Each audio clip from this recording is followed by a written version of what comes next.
नमस्कार, मैं कमलेश कबीर आपका एक बार फिर स्वागत करता हूँ इस नए एपिसोड में। आज के इस एपिसोड में हम बात करेंगे माफी वीर अरविंद केजरीवाल की। आप सभी को पता होगा, ध्रुव राठी के एक वीडियो को रीट्वीट करने के चक्कर में 26 फरवरी को एक सुनवाई हुई थी उच्चतम न्यायालय में, सुप्रीम कोर्ट में। और ये मामला लेके गए थे अरविंद केजरीवाल खुद, और उनके वकील पेश हुए थे अभिषेक मनु सिंघवी, जो कांग्रेस के बड़े जो है वो नेता भी माने जाते हैं। हालांकि अभिषेक मनु सिंघवी की हालत जो है वो कपिल सिब्बल जैसी होती हुई दिखाई दे रही है। आजकल आपको पता होगा, कपिल सिब्बल को ज्यादा मुकदमे नहीं मिल रहे, उनकी जगह जो है वो अभिषेक मनु सिंघवी ने ले ली है। लेकिन हाल वही, अभिषेक मनु सिंघवी राज्यसभा में आपको पता होगा हिमाचल प्रदेश से कांग्रेस के उम्मीदवार थे, और 6 एमएलए के क्रॉस वोटिंग के बाद में वो राज्यसभा का चुनाव हार गए। अब इसमें कई खबरें आती है कि कांग्रेस ने जो है वो जानबूझ के अभिषेक मनु सिंघवी को बलि का बकरा बनाया था। लेकिन इस बार हमारा मुद्दा जो है वो अभिषेक मनु सिंघवी नहीं है, हमारा मुद्दा है अरविंद केजरीवाल। आपने देखा होगा, अरविंद केजरीवाल अपने बड़े बड़े बोल बचन के लिए जो है वो जाने जाते हैं। किस पर क्या बोलना है, कितनी टिप्पणी करनी है, उनको शायद पता ही नहीं होता। अभी आपने देखा होगा, थोड़े ही दिनों पहले, एक दो दिन पहले ही उन्होंने एक दिल्ली में रैली की और महिलाओं को संबोधित करते हुए कहा था कि अगर आपके पति मोदी मोदी करते हैं तो आप उनका खाना बंद कर दीजिए। आप उनको कसम खिला दीजिए कि वोट जो है वो अरविंद केजरीवाल को ही देना है, नरेंद्र मोदी को नहीं देना है। अब जहां कसम की बात करते हैं, तो ऐसी शपथ जो है वो अरविंद केजरीवाल बहुत बार ले चुके हैं। उन्होंने जो है वो राजनीति में आने से पहले, आपको पता होगा, कांग्रेस और भारतीय जनता पार्टी के साथ गठबंधन नहीं करते हैं, नहीं करेंगे, ऐसी उन्होंने अपने बच्चों की कसम खाई थी। लेकिन वो कसम कहाँ है वो नहीं पता हमें। लेकिन जब माफी मांगने की बात आती है तो अरविंद केजरीवाल बहुत बार जो है वो आरोप लगाकर भाग जाते हैं, और जब मुद्दा जो है वो कोर्ट में पहुंच जाता है तो फिर बिना शर्त के जो है वो माफी भी मांग लेते हैं, क्योंकि उनको पता है कि इस बार वो फिर फंस चुके हैं। और इस बार भी ऐसा ही हुआ। मामला क्या था, पहले हम उसको समझ लेते हैं। इससे पहले हमने एक वीडियो पे बात भी की थी, जब 26 फरवरी को इस मामले की उच्चतम न्यायालय में सुनवाई हुई थी। मामला यह था, 2018 में ध्रुव राठी ने एक वीडियो बनाया था, और उसमें जो है विकास सांस्कृत्यन, जिनका एक पेज था, आई सपोर्ट नरेंद्र मोदी, उस पेज को लेके जो है वो कुछ अपमानजनक टिप्पणी की थी।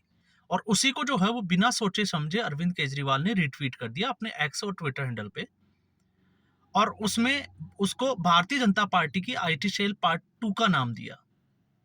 उसको लेके विकास सांस्कृतिक निचली अदालत का उन्होंने रुख किया और मानहानि का अरविंद केजरीवाल के ऊपर केस कर दिया।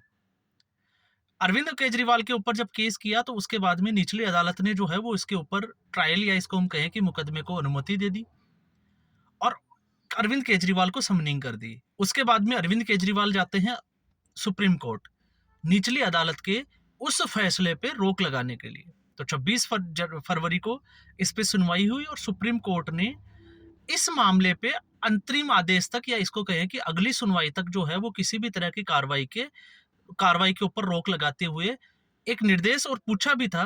क्योंकि अभिषेक मनु सिंघवी ने साथ में ये भी कहा था कि ध्रुव राठी के उस वीडियो को रीट्वीट करना अरविंद केजरीवाल की एक बड़ी गलती थी। मतलब उन्होंने अपनी गलती जो है वो पहले ही स्वीकार कर ली थी, और तारीख दी गई थी 11 मार्च। सुप्रीम कोर्ट ने कहा था कि 11 मार्च तक अरविंद केजरीवाल के ऊपर कोई समन नहीं किया जाएगा, और इस मामले में कोई सुनवाई नहीं होगी, निचली अदालत पे कोई कार्रवाई नहीं होगी। आज 11 मार्च को, सोमवार को, इसके ऊपर वापस से सुनवाई हुई, और वकील आपको पता है अभिषेक मनु सिंघवी आज भी जो है वो कोर्ट में मौजूद थे। और आज जो है वो कोर्ट ने सीधे तौर पे कहा कि क्या अरविंद केजरीवाल माफी मांगने के लिए तैयार है, या वो माफी मांगेंगे। अगर वो ऐसा करते हैं तो 13 मई तक का उनको समय दिया गया है। 13 मई तक वो अपने सार्वजनिक प्लेटफॉर्म, जैसे कि हम ट्विटर की, एक्स की बात करते हैं, उस पर जाकर बिना शर्त के, बिना तर्क के साथ शिकायतकर्ता से माफी मांगे। और यही बात जो है वो शिकायतकर्ता के वकील से भी पूछी गई कि आप जो है वो माफी अगर मांगते हैं तो क्या आप तैयार हैं। तो ऐसी स्थिति जो है वो अरविंद केजरीवाल की। क्यों? आज के दिन में सुप्रीम कोर्ट के दो बड़े फैसले। एक बड़ा फैसला यह था कि एसबीआई का जो इलेक्ट्रोल बॉन्ड का था, जब एसबीआई ने 30 जून तक की तारीख मांगी तो सुप्रीम कोर्ट ने कहा कि कल शाम तक जो है वो इसके ऊपर आपको सार्वजनिक करना ही पड़ेगा। दूसरा, शाम होते होते अरविंद केजरीवाल के इस मुकदमे पे, तो अरविंद केजरीवाल के इसमें एक तमगा और जुड़ जाता है माफी मांगने में। इसलिए हमने कहा कि माफी वीर केजरीवाल जो है फिर एक बार तैयार हो जाएंगे। जबकि आज जो है वो मुख्यमंत्री भगवंत सिंह मान के साथ में पंजाब के दौरे पे हैं। और पंजाब में आपको पता है वही चीजें, वही शर्तें जो है वो अरविंद केजरीवाल की, वही झूठ, वही प्रचार करना उनका वो तैयार है। लेकिन इस बीच चुनावों से पहले अरविंद केजरीवाल को एक से बड़े एक झटके लग रहे हैं, लेकिन अरविंद केजरीवाल जो है वो अभी भी इसमें कोई सुधार करने की गुंजाइश उनमें दिखाई नहीं देती है। चाहे वो ईडी के केस में दे, क्योंकि उसमें भी अब 12 तारीख कल हो जाएगी और 12 तारीख के बाद में उन्होंने खुद बोला है कि वो ईडी का सामना करने के लिए तैयार है, लेकिन वीडियो कॉन्फ्रेंसिंग के जरिए। और कोर्ट में भी जो है वो 16 मार्च की जो तारीख है वो कोर्ट ने पहले ही दे रखी है ईडी को। तो ऐसी स्थिति में अरविंद केजरीवाल की मुश्किलें तो बढ़ रही है, लेकिन इससे अब उनकी जो छवि है उसके ऊपर भी जो है वो लगातार हम कह सकते हैं कि उनकी छवि भी खराब होती जा रही है। और छवि खराब करने के पीछे और किसी का हाथ नहीं है। बिना सोचे समझे किसी के ऊपर आरोप लगाना, बिना किसी तथ्य और बिना किसी प्रमाण के ऊपर किसी के बारे में कुछ भी बोल देना, खिलाफ बोल देना, ये सारे जो है वो अरविंद केजरीवाल के फंडे हैं। और इसमें वो किस हद तक जो है हम बात करें कि काफी हद तक वो इसमें कामयाब भी रहे।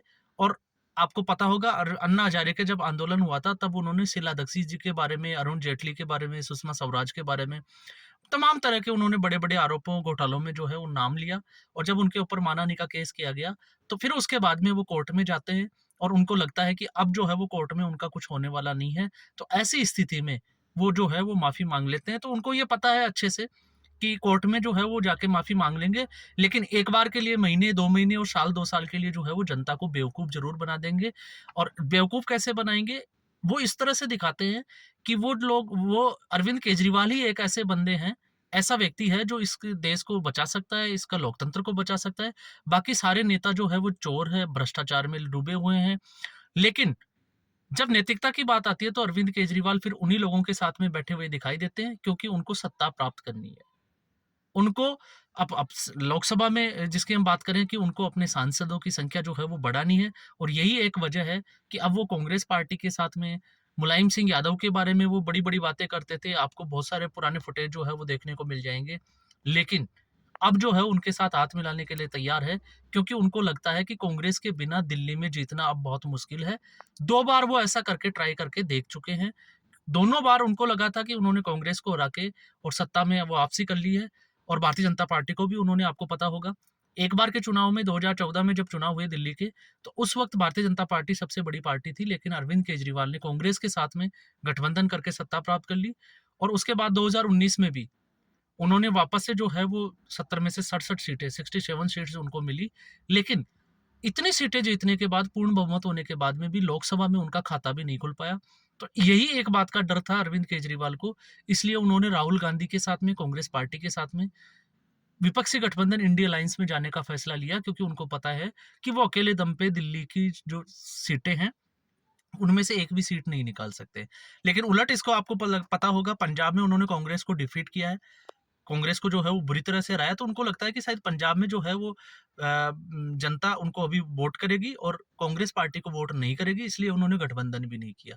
लेकिन ऐसे में फिर ऐसे ही मामले आ जाते हैं। ईडी का उनको पता है कि अगर वो पेश होंगे तो उनको लग रहा है कि वो शायद गिरफ्तार कर लिए जाएंगे। इसका मतलब ये होता है कि उनको एग्जैक्ट पता है कि जो शराब घोटाला था उसमें क्या चीजें हुई है, क्या नहीं हुई है। लेकिन ऐसे जो फायदे के जो ट्वीट जो होते हैं या वीडियो जो है, इसको शेयर करके अरविंद केजरीवाल फिर इसमें एक मुद्दे में फंसते हुए, और अभी एक और मुद्दा जो है वो प्रधानमंत्री की, मोदी की जो डिग्री लेके गुजरात विश्वविद्यालय ने उनके ऊपर मानहानि का जो केस किया हुआ है, अभी उसका सामना करना अरविंद केजरीवाल को और बाकी है। तो ऐसी स्थिति में लग तो यही रहा है कि वहां पे भी अरविंद केजरीवाल पेशकश कर सकते हैं कि उनको माफी दी जाए। अब ये फैसला जो है वो गुजरात विश्वविद्यालय करेगा कि उनको माफी देनी है या नहीं देनी है। और इस मुद्दे में भी जो है वो विकास सांस्कृतिक को जो है वो फैसला करना है, क्योंकि जिस हिसाब से अरविंद केजरीवाल के वकील अभिषेक मनु सिंघवी ने स्वीकार किया है कि उन्होंने गलती की है, वो रिट्वीट नहीं करना चाहिए, उस हिसाब से लगता है कि वो माफी मांगने के लिए बिल्कुल तैयार बैठे हैं। अगर कोर्ट और विकास सांस्कृतिक उनको आज ही इजाजत देते हैं कि वो माफी मांगे, तो ऐसी स्थिति में वो माफी मांग लेंगे। तो आज के वीडियो में बस इतना ही। उम्मीद करूंगा आपको ये वीडियो पसंद आया होगा। लाइक करें, शेयर करें और चैनल जरूर सब्सक्राइब करें। धन्यवाद।